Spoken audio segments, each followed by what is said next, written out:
Good afternoon, students. Today's topic right, is retailing in India in unit number 2. Now, let's see retailing. Well, retailing is very common word, very simple words. Clear? आप लोग सब जानते ही हो retailing यानी कि selling to end consumer. Two things are very important in retailing. एक तो genuine consumer या तो final consumer.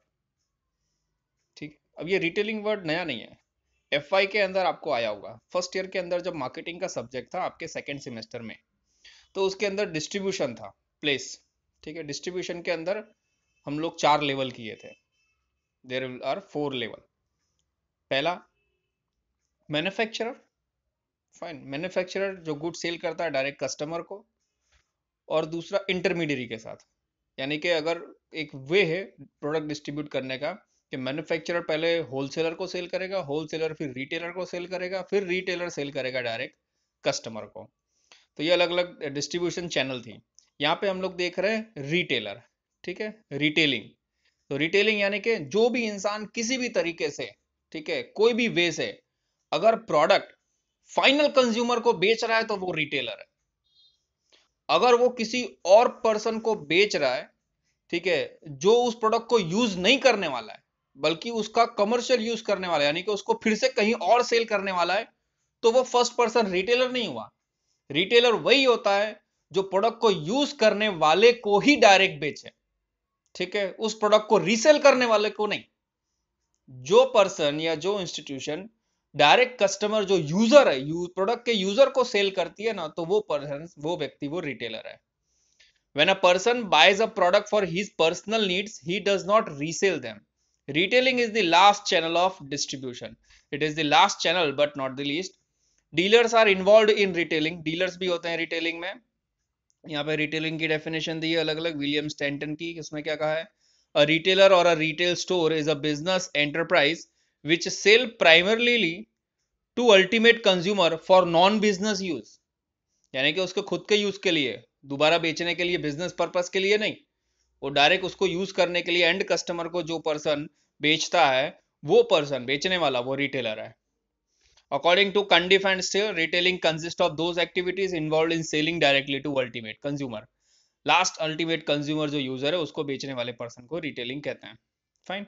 American marketing association की क्या definition? Retailing is the activity involve in selling directly to consumer and include all forms of selling to ultimate consumer.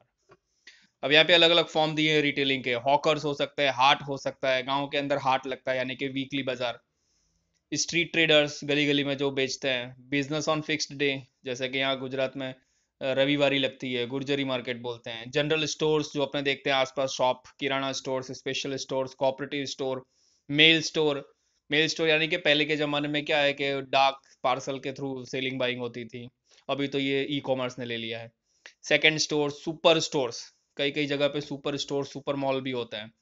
Catalogue showrooms, departmental stores. ये सारे वे हैं retailing के. उसके बाद आ जाओ डायरेक्ट. ठीक है.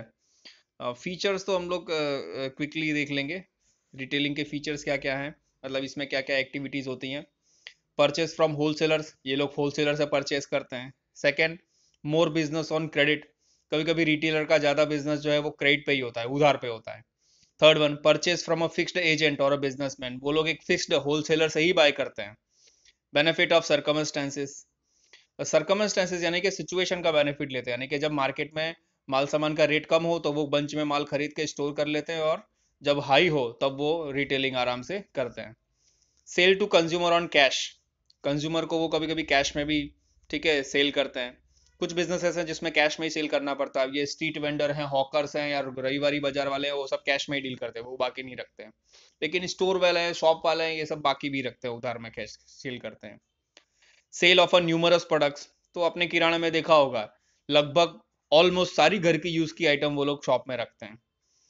ऑप्शंस और अल्टरनेटिव ऑफ प्रोडक्ट्स. एक ही प्रोडक्ट के उनके कई सारे ऑप्शंस भी रखने पड़ते हैं. जैसे कि आपको शॉप मॉल में जाओगे या छोटे से सुपर मॉल में शॉप में भी जाओगे ना, तो साबुन के या हेयर ऑयल के या कोल टूथपेस्ट के, फाइन, अलग अलग बहुत सारी वेराइटीज होती है, बहुत सारे ब्रांड्स होते हैं. वॉशिंग पाउडर के.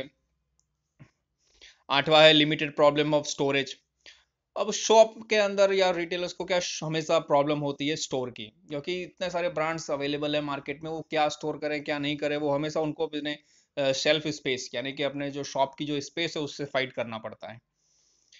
Neighbouring class of customers, normally जहाँ पे शॉप होती है उसके कस्टमर उसके आसपास के लोकल ही होते हैं, आउटसाइडर बहुत कम होते हैं, अनलेस और until you R e commerce, ठीक है, और having a big super mall like DMart और बिग बाजार।